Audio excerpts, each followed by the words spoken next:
I think it's helpful for parents. Again, it's not morbid, but it's recognizing that your kid is going to have a judgment. How are you preparing them now for that moment? It's not a question of if it happens. Your kid is going to be judged. And those 6 reasons for fear is really there. What are you going to do, mom and dad, today to prepare that kid for that judgment in 50 years, 70 years, 100 years? It's going to happen. And how are you preparing them today?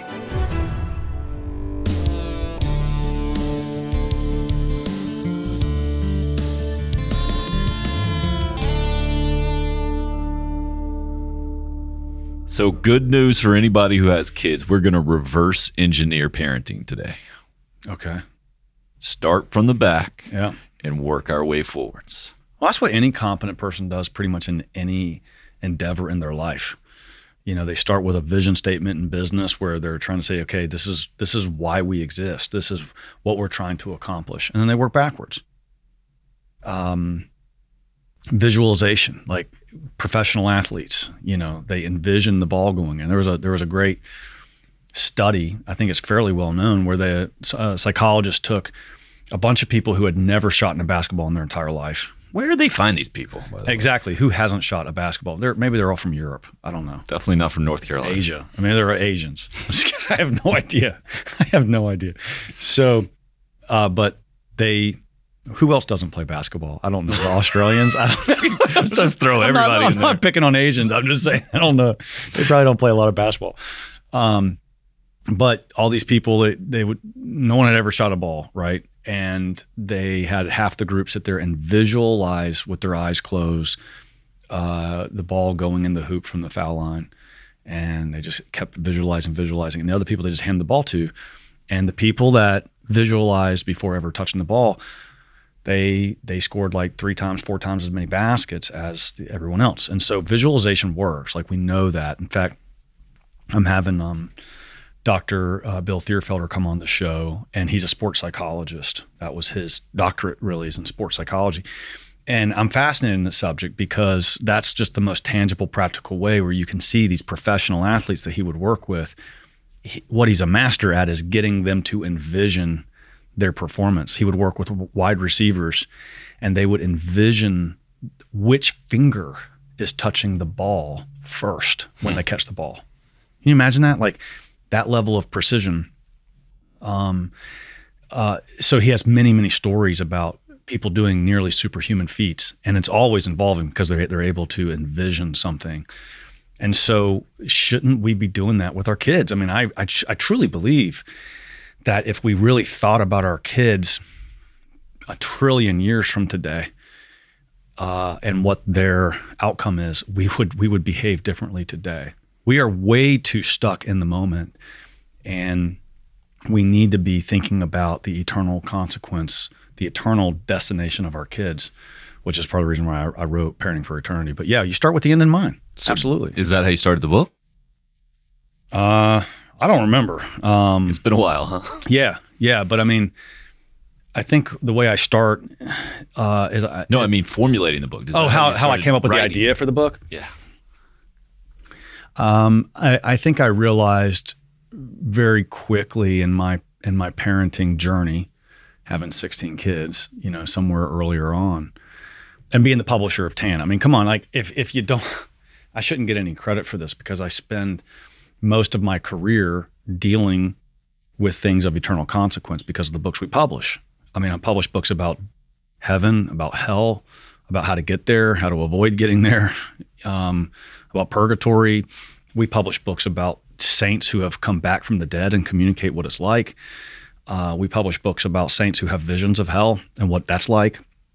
I mean, right here on the desk, which we'll talk about later, one book is called The Glories of Heaven. It's by St. Anselm, and it's what the glorified body is going to be like. And this book here is by Thomas à Kempis, and it's called Meditations on Death, and it's his kind of visualization of this dude on his deathbed, thinking about how have I lived my life. So if the publisher of TAN doesn't think about things of eternal consequence, then someone should take them out back and shoot them, right? I mean, that's just, so I can't take a lot of credit for thinking about things of eternal consequence because it's what I'm paid to do. It's what my whole life is focused on. So having a bunch of kids at home, it's logical for me to say, wait a minute, what is the eternal consequence of my kids? And that's a blessing that I've received, to be able to spend time with all these kinds of titles and books and saints and concepts. And then I go home and we're doing the dishes and we're doing homework and we're yard work and just all the changing diapers. Cleaning up some sickness. We were just talking recently. about 2 weeks straight of one kid throwing up after another. It was just remarkable. But so, I've tried to be intentional about, actually, I mean, this is totally true, Tim. Like, maybe this is weird, but when my kids are barfing and they have just been barfing for 2 weeks, right? I try to tell them, what are you offering this up for? What are you sacrificing this for? I mean, even the little guys are able to understand this, and my wife knows this lady who's a mother with a bunch of little kids, and she's got cancer. And so, she's been saying that name at our nightly rosary. But when the kids start puking, we don't waste it. And I tell them, don't waste this. Like my 15-year-old son was, the image is just, in my mind. Little kid comes down and said, Paul's throwing up, because everybody's taking turns throwing up. And I go up and Paul's sitting on the edge of his tub, the shower tub, just kind of like hovering over the toilet. He's just sitting there. And I just walk in, how you doing, son? He's like, I'm okay. I'm like, well, son, it's 9:00 at night. The good news is it'll be done before the sun comes up, because we knew the timing. These bugs have timings, right? Sure. It'll be done before then. But you're not going to sleep tonight. If you do, it's going to be little naps. You're going to throw up every 20 or 30 minutes for 3 or 4 hours, and then it'll space itself out for another, hour or two until the morning, and then you'll sleep all day tomorrow. But tonight is going to be miserable. Don't waste it, son. Don't waste it.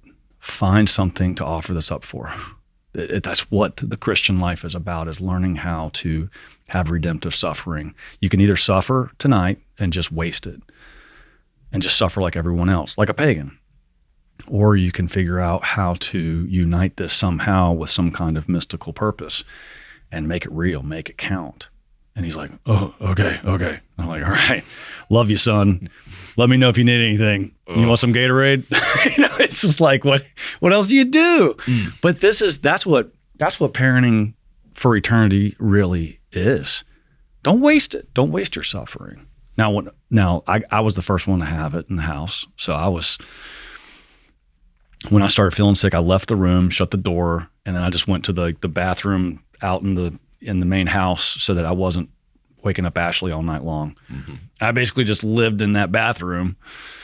I can't believe we're talking about this, but I mean, it's just, everyone gets stomach bugs. It's just the reality of it, right? Right. But I'm sitting here sick as hell and just thinking, oh, the clock is going so slow, And I'm just like, how do I make this some kind of redemptive suffering? How do I do that? I talk about it, you stupid hypocrite. Mm-hmm. You idiot hypocrite. You talk about, I got a little book called You Have Only One Problem. I'm just kind of letting you in, like little vulnerability here. But I mean, I wrote that book, You Have Only One Problem. And I've been doing like some PR and publicity on it. And I'm going around preaching, saying, look, suffering is not necessarily a problem. Sufferings are divine remedies given to you by the divine physician. It's a remedy prescribed by the divine physician to heal your soul. That's why you're suffering. It's not necessarily a problem because it doesn't necessarily have to be solved. The only thing that has to really be solved is my trustful surrender to that divine providence. So if I have a suffering, stop saying that I have a problem. And so, Tim, I'm not kidding. Like, I go around preaching this stuff, and it's the 12-inch transfer, like from the head to the heart. Like, that's where it gets real.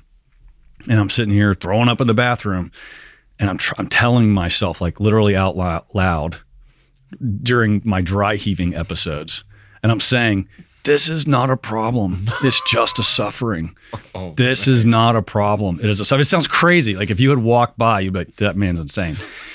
But I was trying so flippin' hard to make all my theories and my little books real. Like, I'm trying to make it real. Mm-hmm. Otherwise, it's just stupid writing, and it should be burned, And you should delete every time I've ever done an interview if I don't try to actually live it. This is not, and it was not a problem.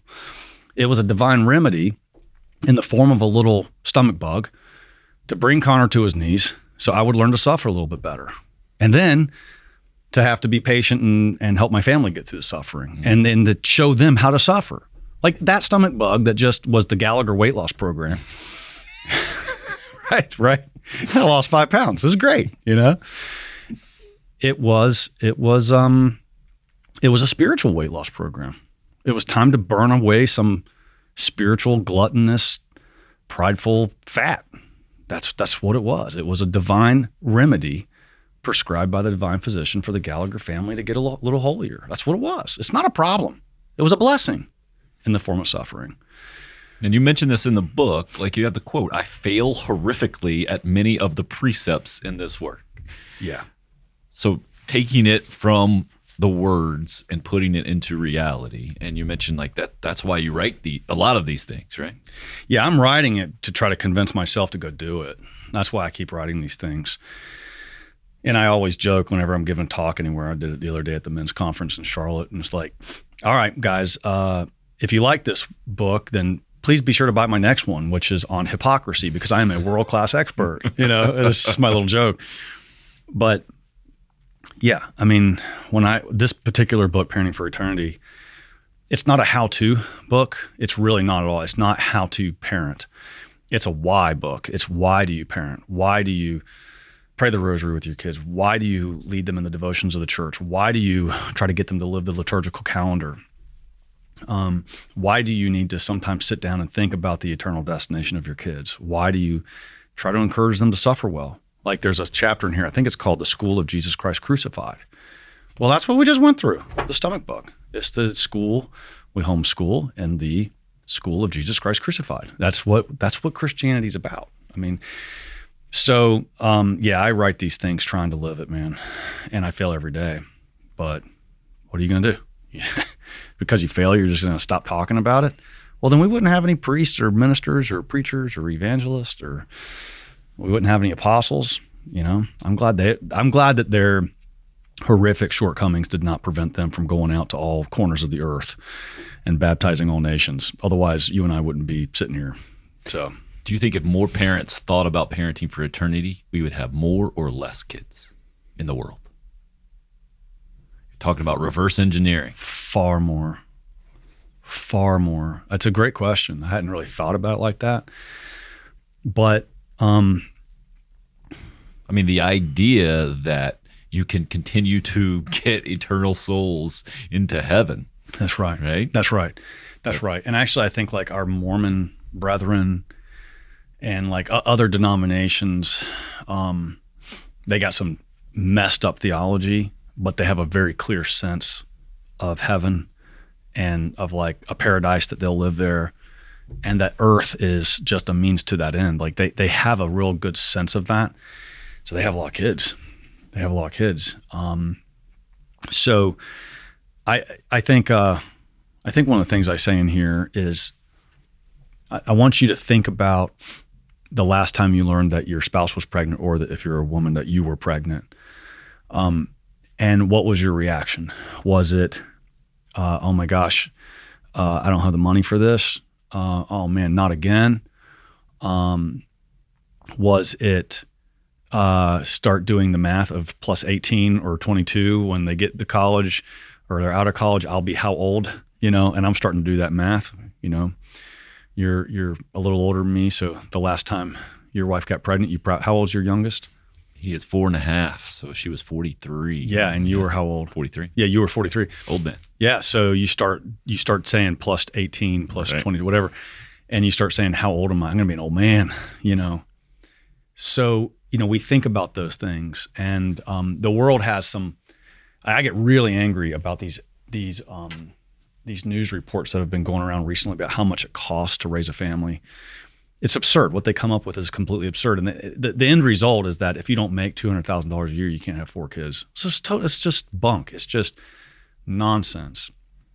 But I think that's part of an agenda to like have less kids, because the overpopulation and agenda in this world it's a real thing. That's a real thing. It's been around for a long time. Yeah, the founder of Planned Parenthood was a serious population control nut job. I think the far left is very serious into that. Bill Gates is very serious into that. Sure, go to China and other places too. Yeah, but I think the narrative now is pushing back on it. Like J.D. Vance is very clear and pushing back on it. And, but I've never thought of that either until I just asked you the question when you talked about it. You know, the idea of parenting for eternity, would that encourage more people to have kids? I think, how could it not? Because if you think like, what was the response that you had the last time you learned that your spouse was pregnant? Did it sink in? Did it register? This is an eternal soul was just created, and they're going to be here in 10 trillion years. Like, and if we process that the right way, Tim, we would as a nation have a lot more children for sure. For sure. So help us do that, right? You start with a couple of different examples. What just popped up in my head then to help me do that is the Canticle of Simeon. There, I think I just heard this at Mass the other day, I think, and how when Jesus is presented, he's like, all right, you can take me now. I'm good to go, basically.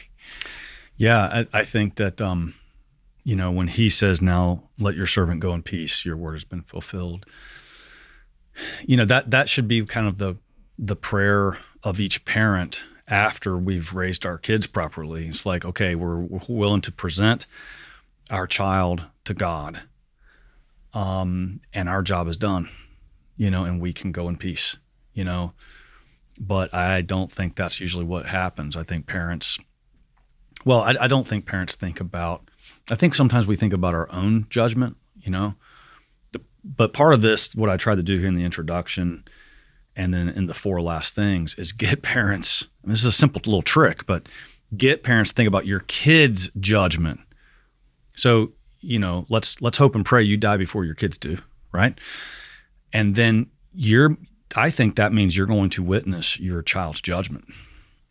And you're going to be sitting there thinking, well, I mean, we'll get to that in maybe judgment. We're out of order a little bit. But I think that ultimately, when we're on our deathbed, you and me, we can look at our family surrounding us and have a happy death and say, let your servant go in peace, because we kind of did what we were supposed to do as husbands and fathers.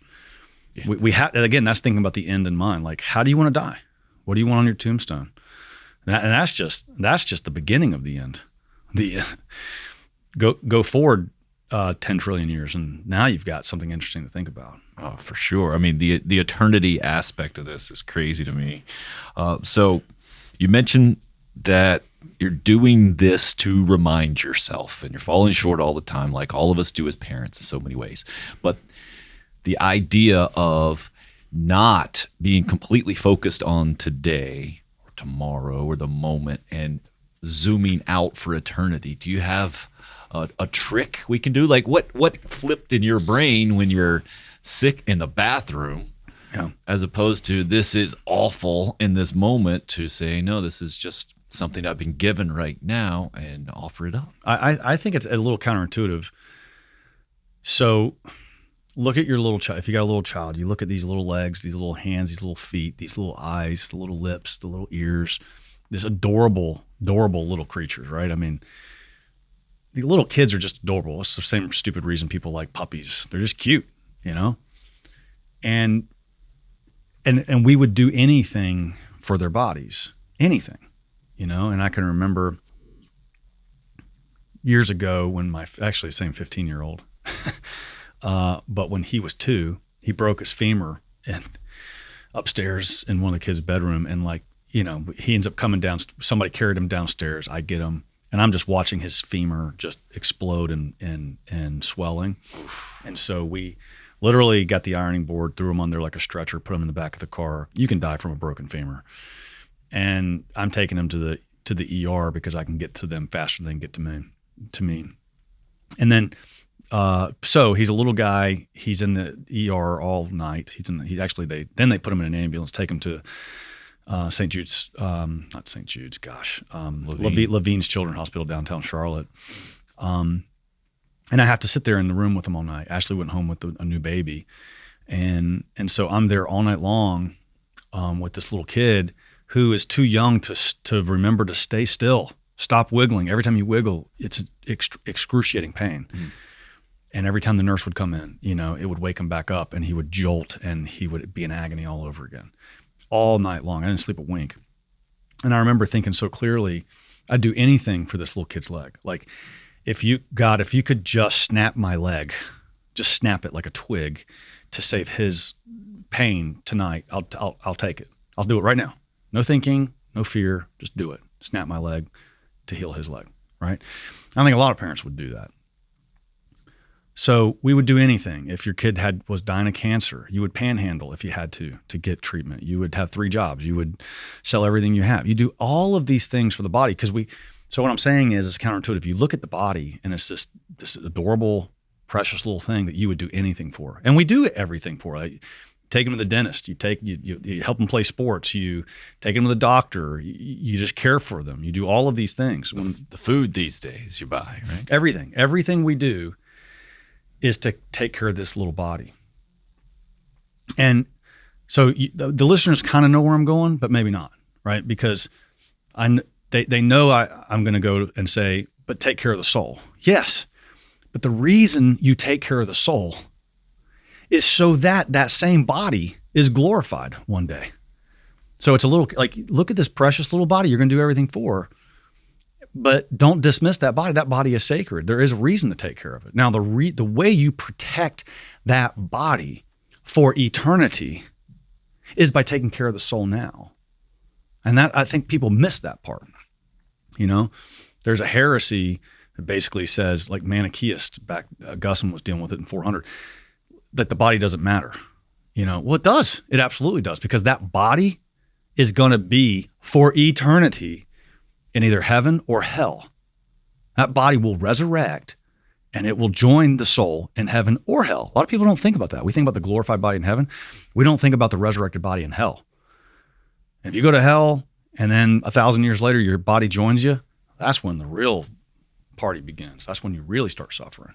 It's even worse than just the spiritual suffering that you have in the meantime. If you love that little body, take care of the soul so that the body is taken care of for all eternity. It's a little counterintuitive. For sure. Which is, like you mentioned, you kind of start at the end. It's a bit reverse engineering parenting. You start parenting for eternity with the 4 last things. Yeah. Death, judgment, hell, and heaven. Yeah. And you have a tough, I think, way to introduce this by, like what you just said, like, imagine if your child had cancer, like that massive shift in your life. And if you know anyone who's had to go through such an ordeal or, something similar, you've probably seen it to some degree anyway, how one thing can snap your entire life into a different directions. Yeah. So with that, the thinking of the death of your child is really difficult for a parent. Yeah, it's terrible. I mean, it's every parent's worst nightmare. We know somebody whose child died right here in this building, and it's like the worst thing you can ever imagine. Probably everyone out there listening knows somebody that lost a child way too early. It's a completely unnatural thing. Well, welcome to earth with the problem of sin. This is what original sin all is. I mean, one of the results of original sin is sometimes parents outlive their children. I mean, it's terrible. It's like the worst, right? So why in the world would a parent, why am I telling parents to actually contemplate their child's death when it's the worst thing that a parent could ever undergo is seeing their young child die? Like, that's the worst. That's the worst, right? By the way, it's also, if you truly have embraced the Christian faith, and it happened with the guy who we know here, you can also see that the death of a child, it becomes a catapult, a catalyst for an incredible deepening of the faith, because it's so tragic. It's either an opportunity to really lose your faith, which a lot of people do. And by the way, like, the death of a child is like the single biggest indicator that a couple will get divorced. Right. I mean, statistically, your kid dies, you're going to get divorced. It's awful. That shows the pain associated with it. But it can also be this thing that, like, catapults people into a whole nother, the stratosphere of holiness. I mean, and that's what, our friend here went through. I mean, he just became just a holier man, just basically overnight. It was remarkable. It's miraculous. That kind of thing is miraculous when people lose a child and they become even better for it. And that's just the proof of divine providence. But so I am saying that it's counterintuitive. It is counterintuitive that parents must prepare their children for death. Like, that sounds morbid. And, I got one review. The reviews of this book have been glowing, outstanding. People really love it. But I got one review, which we've talked about before, that this lady tanked me, basically saying that I'm morbid and she would hate to see how my kids have been raised, like fearing death and hell. I'm like, what are you talking about? If you were in my house for 10 minutes, you would see that there is nothing morose about my home. It's a lively, vibrant thing. But do you not warn your teenage daughter to not go down alleyways, right? Do you not warn your son to stay away from gangs or dangerous people on the internet? I mean, of course you do. And so you need to talk about death, because guess what? They're gonna die. And like I tell, in almost a joking way, I tell my kids all the way, not a joke, it's not a joke, but in a jovial way, I'll say, hey guys, don't forget, you're gonna die someday. And you have to be desensitized to that a little bit. Like, I talk about that with my kids, even little kids, and it's not like this impending fear. The leaves on the tree died. The dog died. We had chickens that died. We had 2 goats that died. I mean, everything died. Grandma dies. Grandpa dies. Little kids see these things. Death is all around. Death is everywhere. It's unbelievable. Everything you're eating has died. I mean, in some way or form, it's everywhere. So parents, you got to talk to your kids about death so that they're prepared. Because death is, in many respects, Tim, an absolutely terrifying thing. And in other ways, it should not be. Now, in the modern world, I think people are terrified of death for the wrong reason. They're terrified of death because they don't want to let go of this life. There's actually an unhealthy addiction right now, especially with rich people, to the notion of longevity. Can I live 120 years, 150 years? It's going to happen. I mean, it is happening. But they're still going to die at some point. It's just a matter of when. So, but what I'm saying is there is a reason to have a healthy fear of death. And it's something that a lot of people might not think about. You want to talk about that now? Sure. So something that I've learned from reading the church fathers, St. Gregory the Great, Augustine, some other people, they have stories. Bernard of Clairvaux, something I came across recently. I've been addicted to him recently.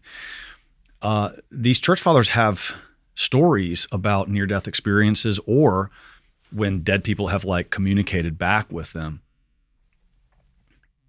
In today's world, and they have a different take on what the death experience is like. In today's world, we hear a lot about these near-death experiences. People go towards the light. And I'm not saying that doesn't happen. It does happen. In fact, we're going to be talking to a guy named Paul Zuccarelli very soon. His episode may even come out before this. I don't know. But he was dead for 22 minutes or something. And he had this incredible experience of seeing heaven, to some extent. And we're going to learn more about that. I'm not saying it doesn't happen, but that doesn't always happen. And something that we don't often hear about, Tim, is what the church fathers talked about, which there is a terrifying event at death, because the soul is separating from the body. That's a real thing. You see, the result of sin is death, and death is the separation of body and soul.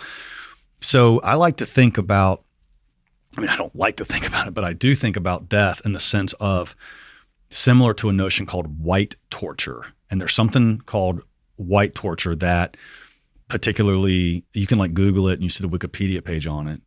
And Iran, of all countries, kind of perfected this. It's their torture of choice. There's been some famous journalists that kind of went through this. So white torture, as in the color white, a white room. They take somebody, they put them in a room where every single thing is perfectly white, to where they don't have perspective anymore. And, I've been in a studio where there's called an infinity wall, where there's no angles to the floor and the wall, And it's very disconcerting because when you're looking at it, there is no angle to give you perspective. So you don't know if you're 6 inches away from the wall or 6 feet away from the wall. It's like being blind. You have to put your hand out and you realize there's nothing there or it's right in your face. It's very strange. I think carnivals will do that to some degree if you Sure. go in the silly mirror place. Or Yeah, whatever. yeah. It's just one of these things where you don't know what's happening. Well, white torture is similar to that. And yet you put somebody in white clothes, white shoes, and it's perfectly silent, right? You have perfect silence. Even the guards have cushiony shoes or something to where they can't hear the guards. And over time, the person who's locked up in that solitary confinement in the white room, they go crazy. They absolutely lose their mind because they have sensory deprivation. They don't hear anything. They essentially don't see anything. And they end up having a phenomenon. I forget the exact term, but it's something like depersonalization psychosis or something, where they end up, it's almost like their soul separates from their body, and they have the illusion of hovering over their own body, looking at their body crumpled up on the floor.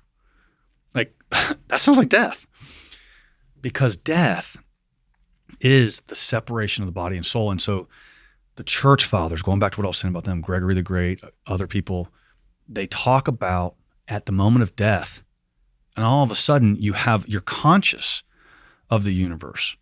You're conscious of yourself. You're conscious of things around you, but not by your sight, by your hearing, by your touch, by your taste, by your smell. You've lost all those senses.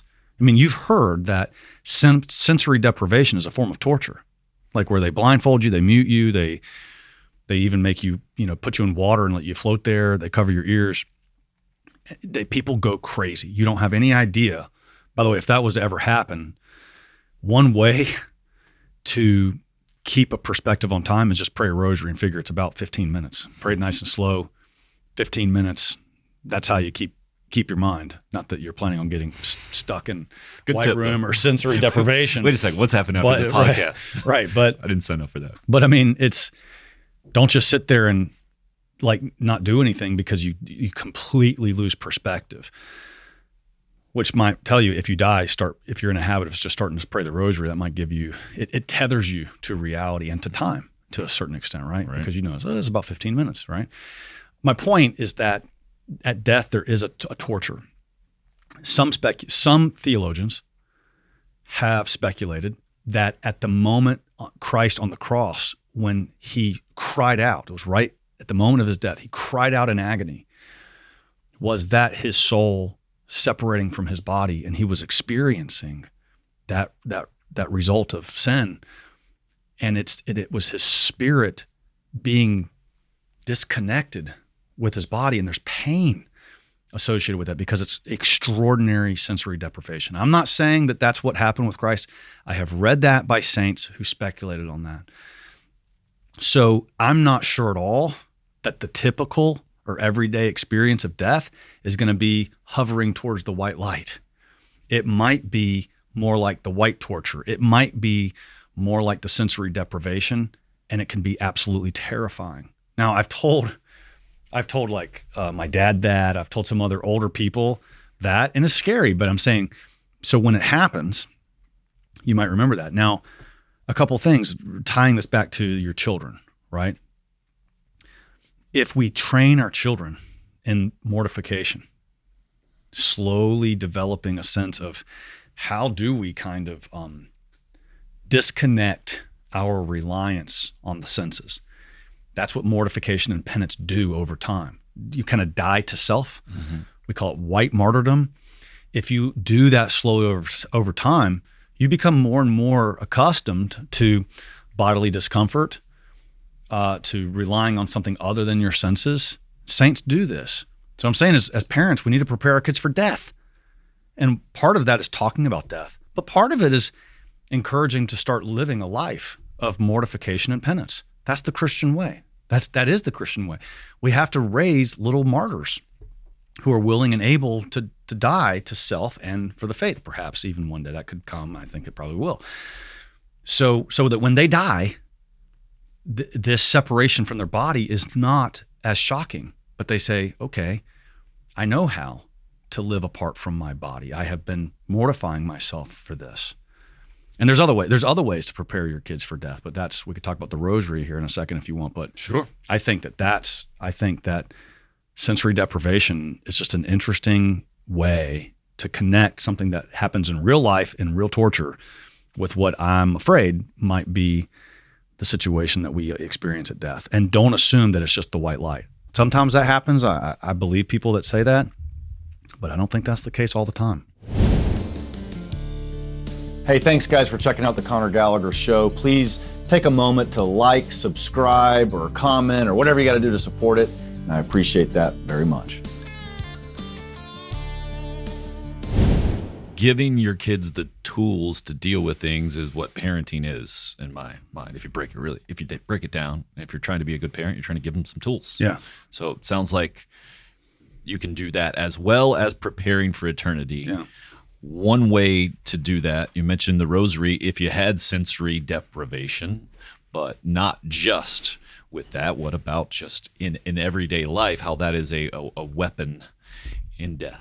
If you're going to prepare your kids for death, I think the single greatest way to do it is to habituate them to praying the Rosary every single day. So I have this math for praying the Rosary, and I can't remember what page it's on. It's early in the book. Got it. If a 10-year-old prayed a Rosary every day until age 80? But I wanted to tell you all the math. Yeah, I see that summary point, but... So I got the math. So how many Hail Marys in a Rosary? I got it right 53, right? Yeah, so there's 53 Hail Marys in every single Rosary. 365 days a year. So that's 19,345 Hail Marys per year. If your kid's 10 and does this till statistically they died at 80, that's for 70 years. That's 1,354,150 times. Now, if you ask the Blessed Virgin Mary to pray for you now and at the hour of your death, if you ask her that 1.3 million times, if for no other reason than relenting to your pestering, she will comply. And why do you need the Blessed Mother at the moment of your death? Let me tell you. Because the saints have been clear. Again, at death, there's a lot of things that happen.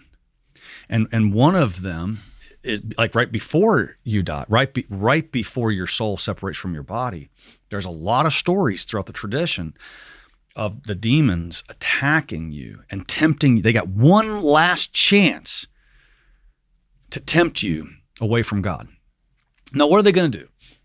If you're an old man dying in bed, what are they going to do? Tempt you to lust at the last second? No. What are they going to tempt you to gluttony at the last second? You probably can't even eat anyway. You're probably on a feeding tube. Like, what are they going to tempt you to at the last second? Despair. And how do they do that?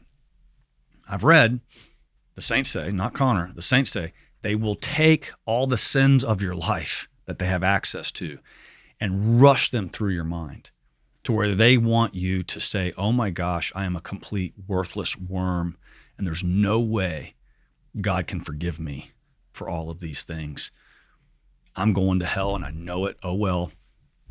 Despair. The unforgivable sin. Because you can't be forgiven if you don't ask for forgiveness. So the saints have talked about these demons attacking you at death. In fact, this book that I brought, Thomas à Kempis, the author of Imitation of Christ, a lot of people know that we are publishing other titles by him and others that have never been put into English before. And this one, Meditations on Death, Preparing for Eternity, is this kind of amazing story of a man on his deathbed. And à Kempis creates a story where basically the Grim Reaper appears and is tempting this man towards despair at the moment of his death. And he also kind of shows he has insights of what hell is. He even talks about what hell smells like, which is kind of an amazing thing. Like, what do you mean? He just makes it so real, kind of like Dante did in the Inferno. Spoiler alert, it doesn't smell good. No, it doesn't smell good. It does not smell good at all. But and then à Kempis leaves you hanging, not knowing whether the guy's ultimately saved or not, right? But I think that the demons attack. I know that the demons, if they can, they will attack you. They got one last chance to pull that soul down to hell. And parents, that's your kid. That's your little girl. That's your little boy. They're going to die. And this could happen to them. I'm not saying for certain that it happens to everybody, but so what ammo do you give your kid for this moment of death? And you have asked Mary throughout your life 100,000 times, 500,000 times, 1,000,000 times to be with you at the hour of your death. If you could leave your kid $1 million in inheritance, a yacht, a Porsche, a big house, or the habit of praying a daily rosary, that habit is worth more than Jeff Bezos's inheritance to his kids. I mean, it just is. Does he have kids? I don't know. But it's worth more than anything. And so please, parents, start praying the rosary every day with your kids. And when they grow up, encourage them to keep praying on their own. Pray it with their families. And so that's the best gift you can give your kids, is preparing them for death, because it's going to happen. Death and taxes, man. No way around it. So in the 4 last things after death comes judgment. You paint a vivid image in the book about your kid in an orange jumpsuit at the judgment. Yeah. I mean, I worked for a federal judge, and so we saw this. Like, one of the main things that federal judges do is they have federal sentencings, like hearings. And so sometimes they've been found guilty, but other times they have a plea deal, or something, and they admit guilt or whatever, and they have to be sentenced. That's like a separate thing than their trial or whatever. Right, after. And so as a law clerk, I'm sitting up there with the judge, and you see these guys and gals come in these orange jumpsuits. They got chains around their wrist and they got chains between their feet. And usually their family, which is usually their mom and grandma, are sitting in the courtroom, and they're watching their little boy. They're watching their little boy shuffle out with these little baby steps, because the chains you can't take a big stride, little baby steps. That mom and grandma taught the kid to walk. They held their little hands. And that guy who's some drug dealing thug now, he was just an innocent little boy. He was just a cute little thing learning to walk, holding mom's hands. So, I would see these criminals being sentenced, and very often in my head, I was like, God, it was just not that many years ago. He was just an innocent little boy, and now he's being sentenced. And then the whole process of a sentencing in court, where you have a criminal history report that the judge has reviewed before. That's everything they've ever done wrong that they've been caught for. They have they get to confess. They get to plead for mercy. Sometimes their family or friends get to make a statement, pleading for mercy. Like, I see these things, and it makes me think about our eternal judgment, our private judgment that we'll have, that our kids will have. Again, you die before your kids, hopefully, and then you're witnessing their judgment one day. Terrifying. It's terrifying. And in this book, we actually have a section in here that cites to a great old tan book that's called The 4 Last The 4 Last Things. It's called The 4 Last Things, right? Yeah, it's too obvious to remember. And this Father Martin von Cockham, and he provides different reasons that we should fear our judgment. And I actually think these are pretty good. It just kind of hones the mind. So just real quick. Number one, the soul fears judgment because the soul knows that her judge is omniscient. So the judge I worked for was not. Usually those guys committed a lot of crimes that the court didn't even know about. They probably, you probably just got busted for a handful of things. It wasn't in your criminal history report. But now this judge knows everything, every little sin. Nothing is hidden from the knowledge of God. He is omniscient. He knows everything. That's powerful. That should strike terror into us and to our children. Second, the judge is omnipotent, all-powerful, like all-powerful. Number 3, the judge is not merely the most just, but the most strict. What does that mean? Well, he's also infinitely merciful. That's not to diminish that. But Christ talks about in the Gospels how every farthing will be paid. Like every little penny that's owed will be paid. Now, thank God for purgatory. That's not one of the 4 last things. That could be a whole nother show, but thank Almighty God that at our sentence, we can get purgatory and have to, work off some of this debt that we have to our Lord. But everything's going to be paid for. And I don't really know. I always have to kind of make this disclaimer. I don't pretend to know, Tim, like exactly how Christ's suffering I know that he paid for our sins in one way, but we still have to pay for ours in another. I'm not pretending to understand all the intricacies of that. I'm really not a great theologian with that. But still, we need to go into this thinking we got to pay for our sins. That's what purgatory is. Number 4, because the soul knows that God is not her judge alone, but is also her accuser. Now, imagine you're in a federal court and the judge and the prosecutor are the same person. Oh, man, you're in trouble, right? So the judge isn't going to be sitting there just like listening to different sides. No. The judge is the accuser. That's a little scary, right? Number 5, because the soul is aware that the sentence once uttered is irrevocable. There's no appeal. There's no appellate court. There's no Supreme Court. You're done. Once it's rendered, you're done. That's scary too. The most powerful reason of all why the soul fears to appear before the judgment seat is because she knows not what the sentence of the judge will be. So she has no idea what's going to happen. And we don't. We have all these kinds of opinions about how hard it is to get into heaven or how hard it is to get into hell. We have opinions about ourselves, about how good we are, how bad we are. But when that moment comes, we can have hope, we can love God, we can be humble, but we don't know. We don't know what the sentence is going to be. No one does. That's scary. So those are 6 reasons in this old tan book called The 4 Last Things that I put in my book, of course, because we need to think about that. And we need to think about it for ourselves.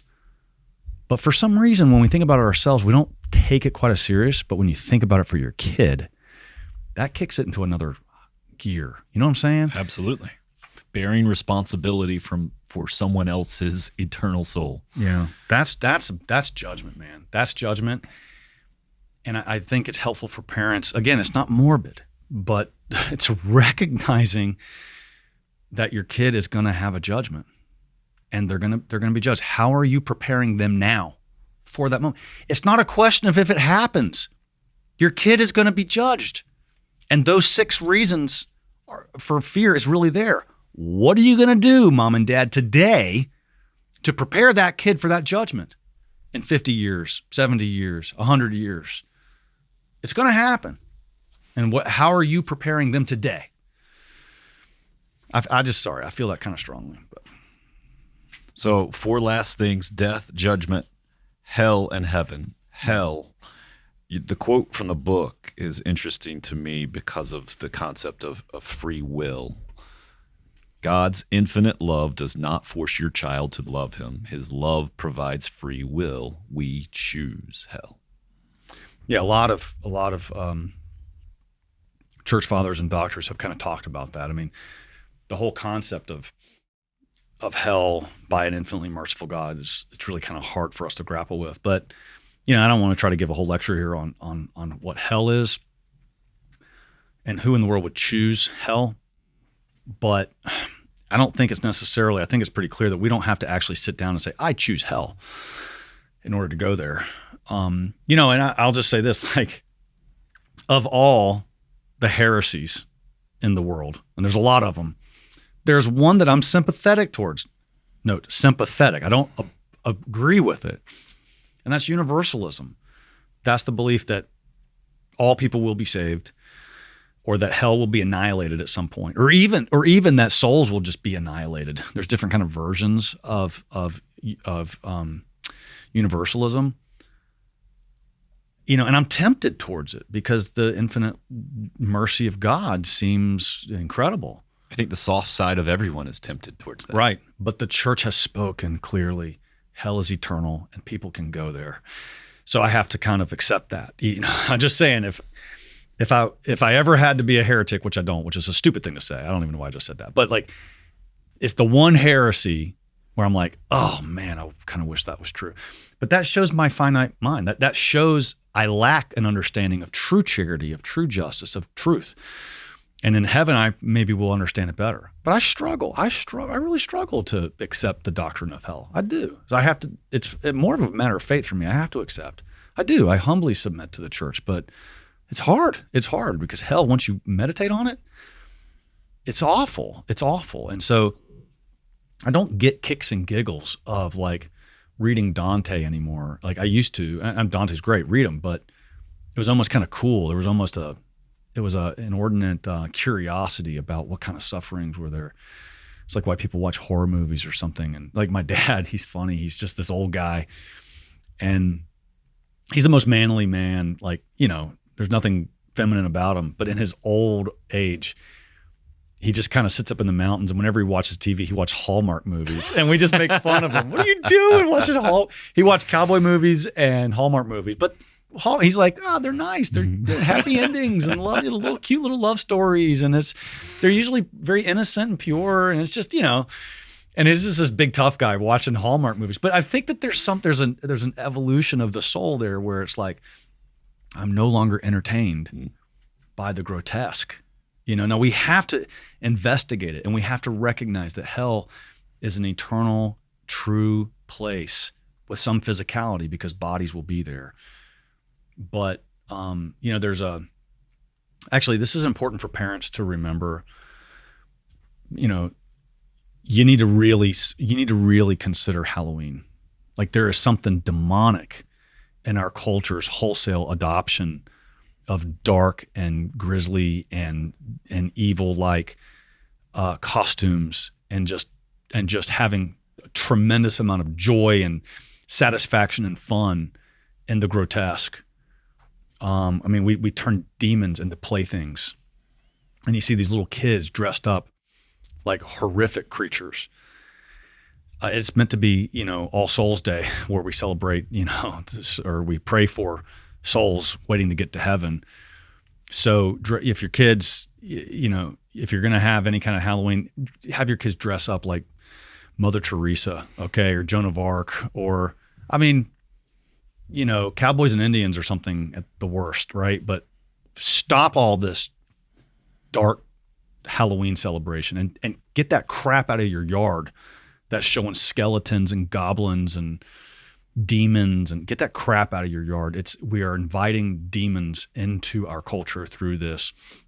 Halloween has gotten out of freaking control, and Catholic parents should not participate. You do not need to have all of this darkness in order to have fun on Halloween. So our kids dress up like saints, or the little kids dress up like a lion or animals, or, you know, tigers or bears, or just something innocent, nothing dark.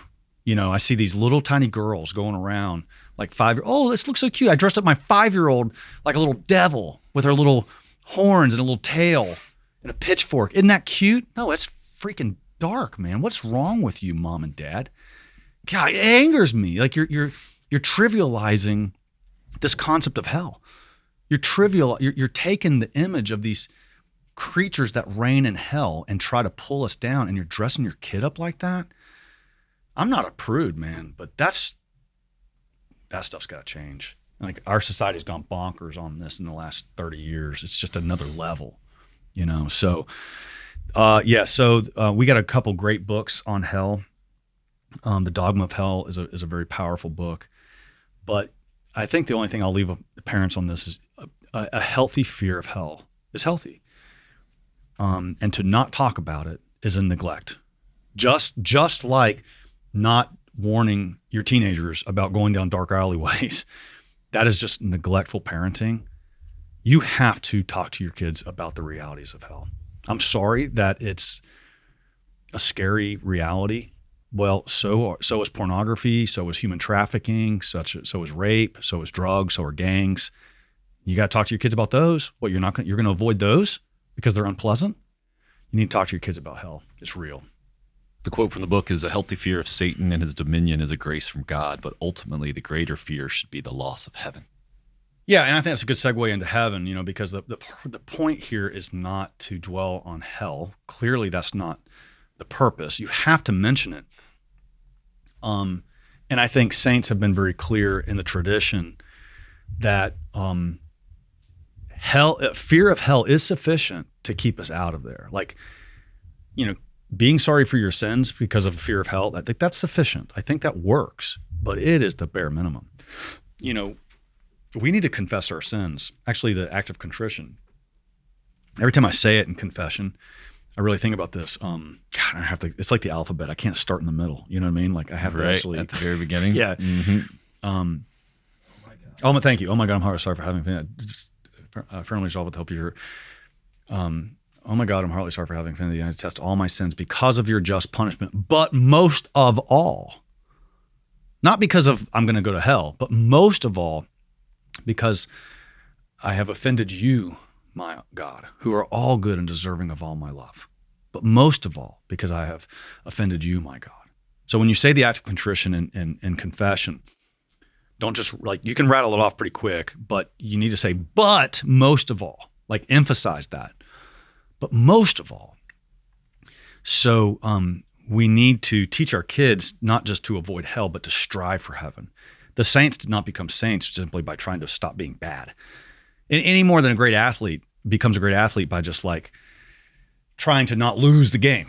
Right. I hate teams that just play not to lose. You know what I mean? How about coaches? Oh, it drives you crazy. Feel it. They're just scared. You can totally see they're scared. One of the reasons I love the Eagles, that we just had the Super Bowl, is if it's 4th and 3, they go for it every time. Yeah, the you know Lions what I'm saying? were like that. Yeah. Well, that's a new trend in the NFL anyway. Just to get sportsy real quick, they used to be super conservative and way too much, and now the trend has gone. It gets the team pumped up, it gets the fans pumped up. It's a mindset thing. And I don't know how many times they get it, but there's probably is. I bet you it works in their favor. Net. Yeah, exactly. Sometimes the unintended consequence, even if you don't get it, your team has confidence. They know you have confidence in them. Yeah, I love coaching kids from the confidence standpoint, right? So Bernard of Clairvaux said something just incredibly beautiful, and I hope parents take this to heart. He says, even the worst of sinners, in his darkest hour of sin, he should not only have hope that he can stop sinning and barely get out of hell. Even in his darkest moment of sin, he should have the hope that he can experience a full and complete mystical union with God. Well, that's Saint Dismas, right? Yeah, the good thief on the cross. By the way, the first canonized saint. Right, crazy, right? Isn't that wonderful? It's amazing. And so, so I think that we need to train our children in the way we talk and the way we act and the way we make a representative of a faithful Christian in front of them. A picture's worth 1,000 words. We know that. Is we have to show them that we are striving for heaven like an athlete. Actually, the ascetical life comes from the Greek word for athlete. When the people talk about an ascetic, that's like the Desert Fathers. It was the same word for athlete. No, I'm serious. And it's really cool because we have to strive for heaven like an athlete is striving for perfection, not just playing defense to stay out of hell. So teach your kids when they're going to confession. Parents have to teach their kids this. You have to train them like athletes. When we're trying to get our kids to go to confession, by the way, we're teaching ourselves by doing this, right? Sure. Don't just get your kids to confess sins of commission. I did this wrong. I was nasty to my brother. I was nasty to my sister. I told a little white lie. I didn't do my chores. Okay, that's fine. Good. Teach them from the youngest age, from their first confession, to learn to think about their sins of omission. That's when it gets real. You're teaching them to confess the things that they failed to do versus the things wrong that they did. When you do that, you start feeling, the result of it is you start feeling, I didn't strive for heaven. I didn't strive for heaven. You need to train your children to think about sins of omission, because that's the only way they're going to realize I could have done so much more. I could have, my greatest failing is in what I failed to try to accomplish. And if you want a saint, they have to learn how to really strive, stretch hard, and do things that are not always required. Do your duty. That's good. But that's not enough. Duty's one thing. Like you can do your duty towards your wife and, pay the bills and help out around the house a little bit. Or are you striving to be the perfect spouse, loving her for, all the right reasons, this as much as possible, suffering with her voluntarily, going above and beyond the call of duty. Like that's the phrase, go above and beyond the call of duty. That's why people get, awards in the military. That's why marriages work really well. And guess what? That's why your kids can become a saint, is when they start really striving for heaven in a way that most people don't ever even think about it. So, but there's an important thing here as we kind of begin to wrap up on heaven, because I know our time's kind of ticking away. Metaphorically or just for the podcast? Both. Gotcha. Both. But a book we have, The Glories of Heaven, something that parents should read this book. I'm not sitting here trying to hawk books. It's just Tan publishes this stuff. I mean, it's the best articulation of this. The Glories of Heaven. You want to play some offense? You want to, and actually go back earlier, like we love the little legs and the little arms and the little hands and the little feet. We do all these things to protect the body. Why? Because it'll be glorified. This book by St. Anselm, never before in English, it's about what the glorified body is going to be like. We don't think about this enough. What is this little body? Okay, 10 trillion. Kevin, can you pull up the that little page? Numbers. We're talking numbers. Yeah, thank you. Yeah. So glorified body. Okay, your little kid. Like we think about million's a big number. I want to be a millionaire, right? Billion, trillion's the big one. Like $1 trillion deficit. Like that's what we got. $30 trillion deficit now. Whatever it is, I lost count. I stopped paying attention. It's so big. Right. But trillion's the big number. It's number 3 on this list. It's number 3 on a huge list. Trillion. Mom and Dad, a trillion years from now is nothing. Trillions are nothing, right? Nothing. You got septillion, octillion. Septillion's like I thought that was like a character in Star Trek. A septillion. A dinosaur. Like, yeah. All these words you've never even heard of. Decillion. I can't even read some of these things. Octodecillion. Novendecillion. I don't even know what these words mean. You go all the way down, go way down. And now you're into words none of us have ever heard, right? So if you get like what is that? How do you even say that word? Millennialian? Millennialian. I don't even know what it means. It's 1,000 quingentillion. Oh, okay. Well, thanks. Obviously. Thanks for clarifying that. Trillion's nothing. And then you get down to Google. Somewhere below this is Google. And so now we're in the Google, which is, everyone knows that word. And you have Google upon Google upon Google and all of these crazy numbers. Like I can't even pronounce it. A 10 duotrigintillion. Sure. I mean, that's like something, that sounds like when my kids are making up a number. That's what they say. Absolutely. You got PhD scientists that make up these numbers and they're laughing at us because they're just gobbledygooking words. But then look how many it is. I know. And then you get this Googleplex, which is some multiple of Google's, right? It looks like it's 10 to the 10th power to the 100th power. Yeah, it's just staggering. And there's even a bigger number than this. Kevin, what was that down there? You go down all the way down. Graham. Graham's number. Like Graham came up with a number. And I don't even know how he keeps doing it, but I want to. He didn't get out much. So yeah, he did not get out. So I think we could just say Graham's number plus 1 is Connor's number. Gotcha. I think we should. I want to be on the Wikipedia page, like Connor's number. Connor's number.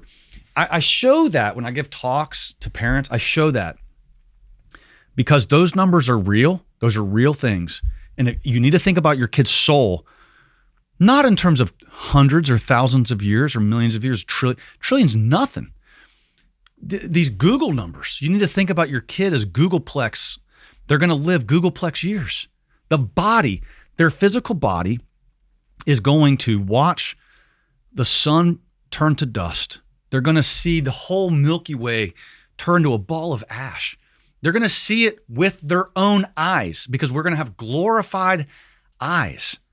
Your kid, your little boy, little girl, he's going to have glorified arms, glorified legs, glorified eyes, and he's going to see this universe turn to nothingness. And that might be in 10 trillion years. It might be in 1,000. It might be tomorrow. I don't know. Or it could be in Googleplex times Google. It could be Graham's years, whatever the heck that means. I don't even know what it means. We need to think about this because eternity, Graham's number is nothing to eternity. Googleplex is nothing to eternity. It goes on and on and on. If we could comprehend that for just a few seconds, it would radically alter the way we live. And we don't. We don't think because it's too big for our brain. We can't handle it already just thinking about it. We can't think about it. We can sort of think about trillions because at least we talk about that in terms of trillions of dollars. Elon Musk is worth X trillions of dollars. We can sort of think about that. These other numbers, there's only a couple people in the world that even know what they mean. And they're all nothing. They're dust. They're dirt compared to eternity. Googleplex is one grain of sand in the universe compared to eternity. We have to try with our finite, limited minds to think that our children, our little girls, little boys are going to live that long. And what we're doing in this fraction of time is preparing them for their death and their judgment so they don't go to hell and they have eternity to have this glorified body. Now, again, back to this book. I'm sorry I'm all over the place, but this book, Glories of Heaven, you can read it in 30 minutes. But here's why I like it, because Anselm, long time ago, he is speculating about what the body will be like in heaven. And it's remarkable. First of all, it's beautiful. Every time I talk, I wonder, after I talk, I end up saying, okay, well, if there was like one thing I wanted people to get, and this is it. If you've made it this long, this is it. And I might have to say it a couple times to get it right because I haven't said it enough to remember it. Your beauty here in this life is a gift. There's people who are just beautiful. Your beauty in this life is a gift. Your beauty in the next is a reward. Your beauty in this life is a gift. Your beauty in the next life is a reward. The more beautiful, the more holy your soul is now. The more holy your kid's soul is now, the more beautiful his glorified body will be. And that was news to me. Like, I didn't really understand that. I just kind of thought everyone had a glorified body. No, we're going to be in heaven. And just like today, we look around and we say, wow, she's beautiful. He's kind of a good looking human being. Like, we have this sense of like who's beautiful, who's not. Same thing's going to be in heaven, guys. We're going to be looking around in heaven saying, look how beautiful that person is. Look, that person's even more beautiful. And that is going to be a result. Their physical beauty, their bodily beauty in heaven is going to be directly proportionate to how holy they were in this life. We are wasting our time. We are screwing around with our eternal physical looks for all of eternity. And we spend all this stupid time at the gym, doing curls or something stupid to just try to increase our biceps by fractions of an inch over a long period of time when we could be on our knees in adoration. And so we'd be more beautiful for eternity. Eternity. Google times Google times Google. So the physical body is going to be directly proportionate to how we lived our lives here in this life. That's kind of an amazing thing. Well, that helps me in my mind imagine the image. It helps crystallize for me the image of trying, what will my kids look like if I am ever so lucky, fortunate to see them in heaven? Yeah. Right. What are they going to look like? How can I help them get to that glorified body? Yeah. No, imagine seeing your kids in heaven and like you see this really, truly beautiful human being that looks powerful, that looks brilliant, that's just glowing. And then you're like, something looks familiar about him. And then you realize slowly, wait a minute, is that my son? Is that my son? That's the reward. That's the reward for mom and dad, A few other things I just want to rattle off. The velocity of glorified bodies. I think that's really cool. St. Anselm talked about we're going to be able to fly like angels throughout outer space. It's like, phew, imagine being able to go to the edge of the universe, which I think I saw the other day is 65 billion light years away from where we are. It's like 65 billion. That's how long it would take light to get to the edge of the observable universe, 65 billion light years, okay? That's a long damn time. And the glorified body is going to be able to go and get to the edge of the universe and come back. That's how like patron saints and stuff are able to pop in and out of heaven and help us, the velocity. Something we don't really think about. But yeah, we're going to have velocity. We're going to have speed. The immensity of their strength. Okay, a glorified body is going to have unlimited strength We're going to be able to pick up the Grand Canyon. I mean, I don't know exactly what it is, but immeasurable strength compared to what we have. Again, that's going to be, how strong is our soul now? How strong is our virtue? How strong is our holiness? How strong is our humility and our charity? Well, that's going to transfer into physical strength down the road. It's an amazing concept. It goes on, but wonderful friendships. We think we have good friendships now. No, you're going to have friendships that you've never imagined, and they're going to last for eternity. He has a whole chapter here on concord. So like concord is like, think about how much conflict we have in this life. So even if our best friends, our spouses, whoever it is, we have little conflicts. We're not in perfect agreement, and there's little tensions everywhere. I mean, I live my life with just like little tensions. But in heaven, it's all gone. And everybody you're with, you have complete agreement because you have perfect unity, perfect alignment with them about everything. No more disputing politics, no more disputing theology, no more disputing biblical interpretation, no more debate about, rivalries in your favorite teams. Like, if you have a neighbor in heaven, he's a perfect neighbor and you get along perfectly. It's incredible to have perfect concord, So I could go on, but it's worth mom and dad thinking about what is the glorified body of my kid going to be like for all eternity, which is Google times Google times Google times Google going on for Google. And it's just I like thinking about those numbers. We have to put these big concepts like eternity into some language that we're able to understand to some extent. And parents need to take this very seriously. But again, if there is anything you take from this, it's that death, judgment, heaven, hell. I mean, the whole purpose is to get that glorified body. And the beauty in this life is a gift, and the beauty of your little one's body in the next life is a reward. I think parents need to remember that. I think you just reverse engineered parenting. Good. Trying my best, bud.